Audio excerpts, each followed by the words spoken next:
You know that moment? When everything you thought you knew suddenly flips on its head? Yeah, that happened to me. Let's rewind a bit to last Friday. It was supposed to be a quiet evening. Nothing fancy, just me and my wife, Lauren. We'd had a minor argument earlier that week, something stupid about leaving the lights on, but we patched things up, or so I thought. That night, Lauren casually dropped a bombshell while I was fixing myself a late snack. "I'm going out to a party," she said, not even glancing up from her phone. I blinked. "What party?" "You know, just a thing with friends." "Don't wait up," she added, her tone so casual it was almost insulting. "Now, here's the thing. We've always had this unspoken rule. If one of us isn't comfortable with something, we talk about it. But this time, she didn't even ask. She just announced it like a CEO at a board meeting." "Wait," I said, setting down my sandwich. "I thought we agreed that these late-night things weren't your style anymore." Lauren shrugged, already grabbing her keys. "It's no big deal." She was wearing this black dress I hadn't seen in years, paired with heels I didn't even know she still owned. It wasn't a casual hanging with friends look. This was a head-turning, spotlight-grabbing outfit. I stared at her as she adjusted her lipstick in the hallway mirror, giving herself one last satisfied glance. She didn't even kiss me goodbye. "Don't wait up," she said again, and just like that, the door closed behind her. I sat there, stunned. Something about the way she acted sent a chill down my spine. Lauren wasn't herself, or maybe she was, and I was just now noticing it. That night, the silence in the house was deafening. Every creak, every distant sound felt magnified. I tried distracting myself, watched TV, scrolled through social media, but my gut wouldn't let it go. Something wasn't right. Around midnight, I did something I promised myself I'd never do. I opened our shared phone account. Just a quick check, I told myself. A few clicks later, my stomach dropped. A number I didn't recognize popped up. A lot. Dozens of texts and late-night calls over the past month. My mind raced, trying to come up with innocent explanations, but deep down, I already knew. It wasn't just paranoia. It was real. I stared at the screen, the list of calls and texts glaring back at me. The number was there again and again, like it was mocking me. Late-night texts, early morning calls, even during the day when she was supposedly at work. Maybe it's a work thing, I told myself, or a friend I didn't know about. But the pit in my stomach wouldn't listen. At 1:30 a.m., I was still on the couch, staring at my phone. She hadn't called. She hadn't texted. Nothing. My thumb hovered over her contact. I wanted to call her, demand an explanation, but I stopped myself. No. If she wanted to act like I didn't matter, I wasn't going to be the one begging for scraps of attention. The hours dragged on, and just as the first rays of sunlight crept through the blinds, I heard it. The sound of heels clicking on the front steps. My heart pounded as the front door opened. There she was, Lauren. Hair slightly messy, makeup smudged, smelling like perfume and something off. She gave me a lazy smile like she'd just come back from a spa day, not a night out. "Morning," she said, her voice light, casual. I didn't say anything at first, just stared at her. Finally, the words tumbled out, harsher than I intended. "Where the hell were you?" She froze for a second, then rolled her eyes. "Are we really doing this now? It's too early for your drama." "Drama?" I stood up, trying to keep my voice steady. "I stayed up all night waiting for you. No calls, no texts, and now you walk in here like nothing's wrong." "I told you I was going to a party," she said, brushing past me like I was a piece of furniture. "It's not just about the party, Lauren," I snapped. "It's everything. The late nights, the phone calls, the texts. Who's the guy?" That stopped her. She turned slowly, her face blank. For a second, just a flicker, I saw it. Hesitation. "You're paranoid," she said finally, her tone sharp. "There's no guy." "Don't lie to me, Lauren." My voice was ice. I checked the phone bill. Her expression changed, hardening into something colder. "You checked my phone bill?" "Yeah, I did," I said, my voice steady now. So don't stand there and act like I'm crazy. Who is he? For a moment the room was so silent I could hear the clock ticking in the kitchen. Then she laughed, a bitter, humorless laugh. You know what? She said, crossing her arms. It doesn't matter. You've been suffocating me for months, always questioning me, always wanting to know where I am. Maybe I needed space. Maybe I needed someone who doesn't treat me like I'm on a leash. My heart pounded. I stepped closer, my hands shaking, not out of fear, but pure frustration. So it's true, there is someone else. Lauren stared at me, her jaw tightening. Fine, she said finally. You want the truth? His name is Dylan. There. Happy now? Happy? I thought I'd feel vindicated, but all I felt was a cold, empty ache in my chest. How long? I asked, my voice barely above a whisper. Her eyes narrowed. Does it really matter? I stared at her, this woman I thought I knew, and realized she wasn't even sorry. She wasn't ashamed. She was annoyed. Get out, I said, my voice low and steady. Lauren blinked, caught off guard. What? You heard me, I said louder this time. Get out of my house. For a moment she looked like she might argue, but then she grabbed her purse and slipped on her heels, all without a word. Fine, she said as she walked to the door. But don't expect me to come crawling back. You did this to yourself. The door slammed shut behind her, leaving the house in a silence so heavy it felt like the walls were pressing in. I sank back onto the couch, staring at the spot where she'd stood. She was gone, and for the first time, I wasn't sure if I felt devastated or relieved. The silence after Lauren left wasn't the peaceful kind. It was heavy, oppressive, like the air had been sucked out of the room. I sat on the couch, staring blankly at the wall, replaying every moment of the last few hours in my head. Her words echoed in my mind. You did this to yourself. Really? I did this. She was the one sneaking around, texting some guy named Dylan late at night, dressing up like she was auditioning for a reality show, and somehow this was my fault.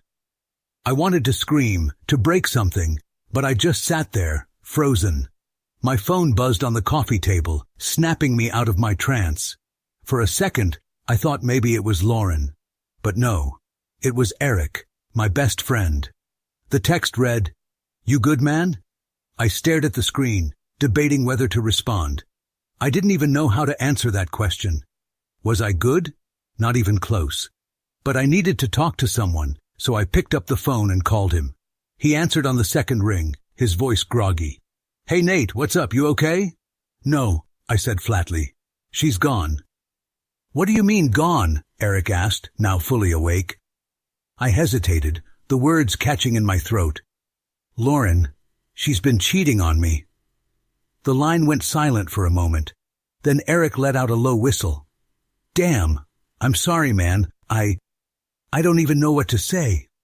"Yeah, me neither," I said, running a hand through my hair. She admitted it. Didn't even try to deny it. Just left. "Jesus," Eric muttered. "That's cold. What are you gonna do?" "Divorce, obviously," I said, my voice sharper than I intended. "What else can I do?" Eric sighed. "Look, I get it, but don't rush into anything. Take a breath. Let yourself think this through. You don't want to make a decision you'll regret later." "There's nothing to think about, Eric," I snapped. "She cheated. She lied. It's over." "Fair enough," he said quietly. "Just, if you need anything, you know I'm here."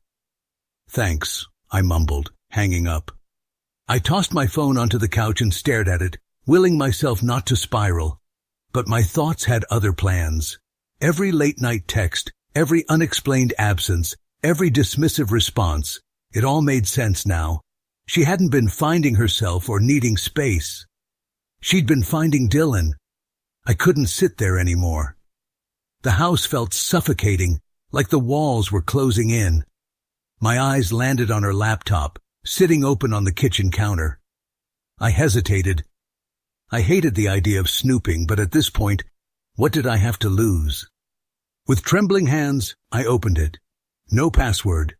Typical Lauren, careless and confident that I'd never look. I went straight to her email. It didn't take long to find what I was looking for. Subject line, Last weekend was amazing. I clicked on it, my stomach churning. The email was from Dylan, full of flirty inside jokes, plans for future weekends, and even a photo of the two of them at a hotel. She looked radiant, happier than I'd seen her in months. My chest tightened as I scrolled further. This wasn't a fling. This wasn't a mistake. This was a second life she'd been living, right under my nose. I slammed the laptop shut, my mind racing. She wasn't just cheating. She was building a future with someone else while leaving me in the dark. My phone buzzed again. I ignored it. The anger surged inside me, hot and uncontrollable. I couldn't stay in that house another second. I grabbed my jacket and stormed out the door. Before you find out what happens next, please subscribe to the channel. The cool air hit me like a slap to the face, but it wasn't enough to calm the storm raging inside me. My feet carried me down the street aimlessly while my thoughts raced faster than I could keep up with. Lauren and Dylan, not just a name on a phone bill anymore. He was real. He had a face, a smile, a place in her life that I didn't even know existed. How long had I been blind? The further I walked, the clearer one thing became. There was no fixing this. No amount of talking or therapy could undo what she'd done. I pulled out my phone, my thumb hovering over Eric's contact for a second before I scrolled down to another number. My lawyers.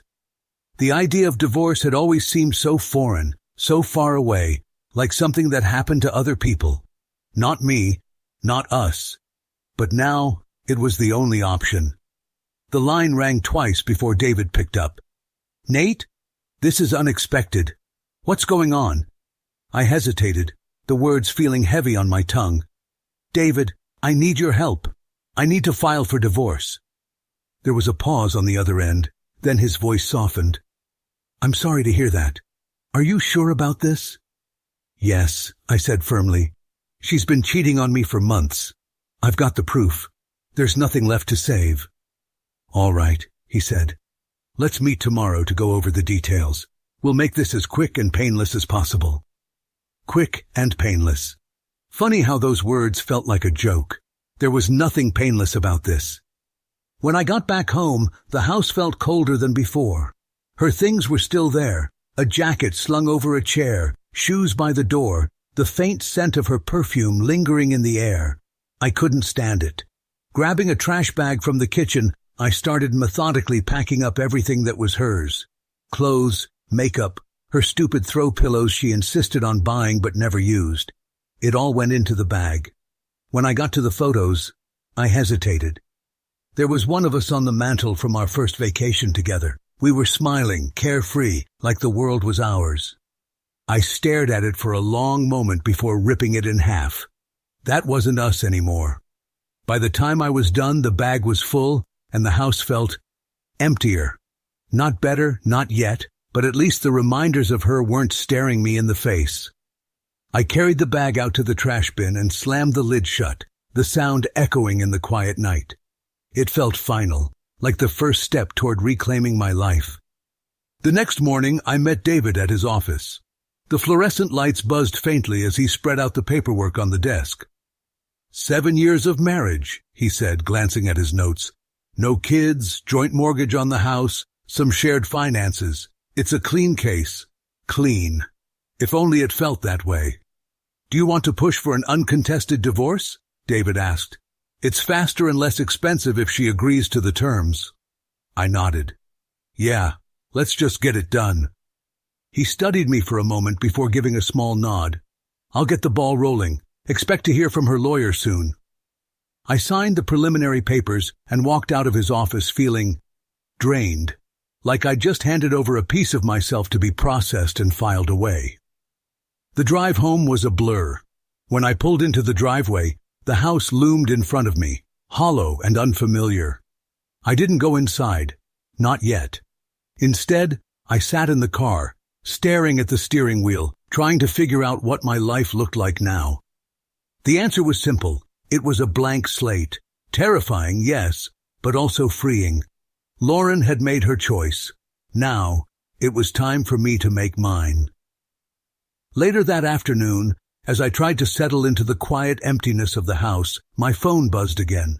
For a second, I debated ignoring it, but curiosity got the better of me.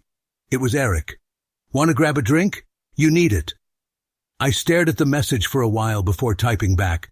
Sure. Same place? 20 minutes later, I was sitting in a dimly lit bar, nursing a whiskey. Eric showed up not long after, his usual easygoing demeanor replaced with concern. Man, you look like hell, he said, sliding into the seat across from me. Feel like it too, I muttered, taking another sip. Eric leaned forward, lowering his voice. So, what's the plan? You really going through with the divorce? Already started the paperwork, I said flatly. He let out a low whistle. Damn. I mean, I don't blame you, but it's crazy to think this is where things ended up. Tell me about it, I said bitterly. We sat in silence for a while, the hum of the bar filling the gaps in conversation. Finally, Eric spoke up again. You ever think about talking to her? Like, really laying everything out and getting closure? I shook my head. Closure? What's the point? She made her choice. She didn't even try to fight for us. Eric nodded slowly, his expression thoughtful. Fair enough.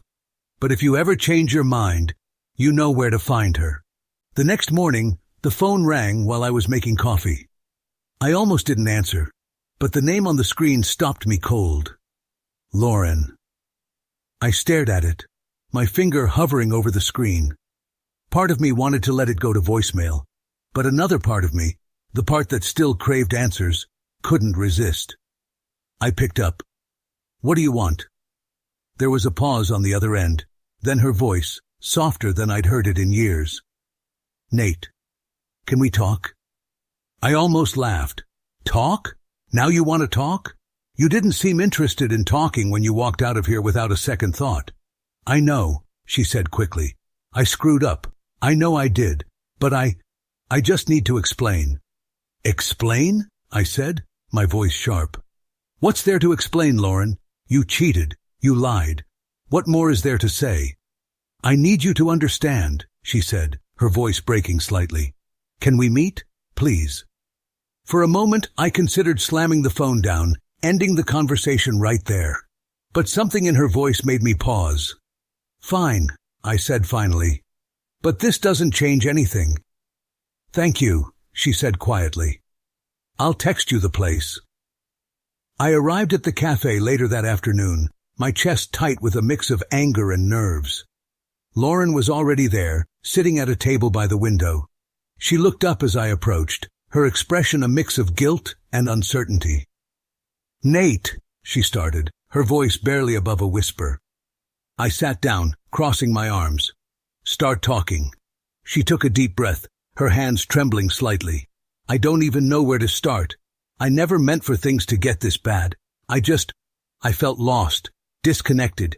And Dylan, don't, I interrupted, my voice cold. Don't you dare try to justify this with some sob story about feeling lost. You had a choice, Lauren, and you chose him. She flinched at my words, but I didn't stop. You didn't come to me. You didn't talk to me. You didn't try. You just gave up. Tears filled her eyes, but I didn't feel an ounce of sympathy. I'm sorry, she whispered. I know I messed up. I know I hurt you. But I still... No, I said, cutting her off again. You don't get to say you're sorry now, not after everything. Her tears spilled over, but I stood my ground. This isn't fixable, Lauren, I said firmly. I've already started the divorce process. This is over. Her face paled, and for the first time I saw real fear in her eyes. Divorce? Yeah, I said. Divorce. You made your choice. Now I'm making mine.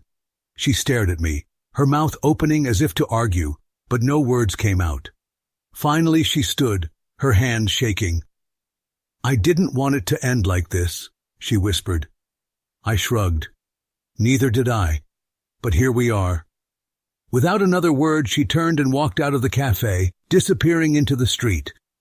As I sat there in the cafe, watching Lauren walk away, I felt empty. Not the kind of empty that comes with sadness, but the kind that comes with clarity. It was like something had finally clicked into place, and for the first time in months, I could see things clearly. This wasn't just about her betrayal, it was about me, about how I'd let her walk all over me, lie to me, and make me question my own worth. That ended today. The waitress came by, asking if I needed anything else. I shook my head, paid the check, and walked out into the crisp afternoon air. Over the next few days, I threw myself into the practicalities of divorce. Papers were filed, accounts were untangled, and the wheels were set in motion. Lauren's lawyer contacted mine, and true to her style, she wanted things quick and simple. Good. The faster this ended, the better. The house was still full of memories of her, but every day I chipped away at them. Her things were gone, her photos packed away. The silence in the house no longer felt suffocating, it felt peaceful. Eric came by one night with pizza and a six-pack. "How you holding up?" he asked, settling into the couch. "Better than I thought I would," I said honestly. "It's weird, but I feel free." He nodded, chewing thoughtfully. "Yeah, man. Sometimes letting go of the wrong person is the best thing you can do for yourself." "Never thought it would come to this," I admitted, staring at the half-empty bottle in my hand. "Hey," Eric said, nudging my shoulder. "This isn't the end for you. It's the start of something new." Weeks turned into months, and slowly I started rebuilding my life. I threw myself into work, took up running again, and even started going out more. Lauren sent a few texts here and there, but I ignored them. Her chapter in my life was closed, and I wasn't about to reopen it. One night, while I was out with Eric, he gave me a nudge. "You see her?" he said, nodding toward the bar. I turned and spotted a woman with dark hair and a bright smile sitting at the end of the counter. She caught my eye and smiled, and for the first time in a long time, I felt something stir. "Go talk to her," Eric said with a grin. I hesitated, but then I thought, why not? It's funny how life works. A few months ago, I thought my world was ending, but sitting there laughing with a woman whose name I just learned, I realized something. Endings are just new beginnings in disguise. Lauren had tried to break me, but she didn't. She'd given me the push I needed to find myself again, and now I was finally ready to move forward. If you enjoyed the story, please subscribe to the channel. I wish you a great mood and good luck.